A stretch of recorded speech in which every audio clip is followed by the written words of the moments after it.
Title: शिक्षक का संदेश, एक नैतिक कहानी।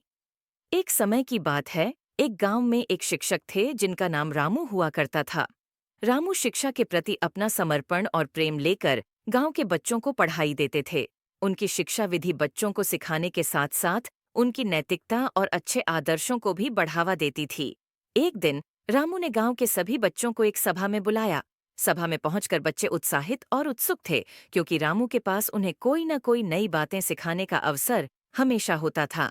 रामू ने बच्चों से कहा, आज मैं तुम्हें एक कहानी सुनाऊंगा जो मुझे मेरे शिक्षा कार्य में एक महत्वपूर्ण सबक सिखाया।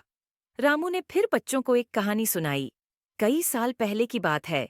एक गुरुकुल में एक गुरु अपने छात्रों को शिक्षा देने का काम कर रहे थे। गुरु का प्रत्येक शिष्य उनके शिक्षाओं का पालन करता था और उनसे बड़े आदर से इनका सम्मान करता था। एक दिन गुरु ने अपने छात्रों को एक नई चुनौती दी।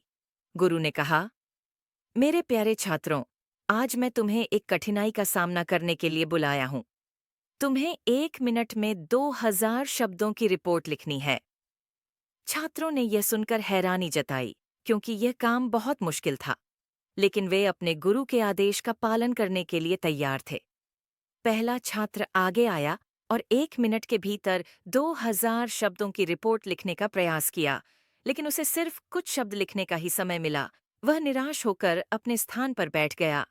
दूसरा छात्र भी प्रयास किया, लेकिन उसका परिणाम भी समान था। वह भी केवल कुछ शब्दों तक ही पहुंच पाया और उसे भी समय की कमी हो गई। इसी तरह सभी छात्रों ने कोशिश की, लेकिन कोई भी उत्तम परिणाम नहीं प्राप्त कर पाया। अंत में सब निराश होकर अपने स्थान पर वापस आ गए।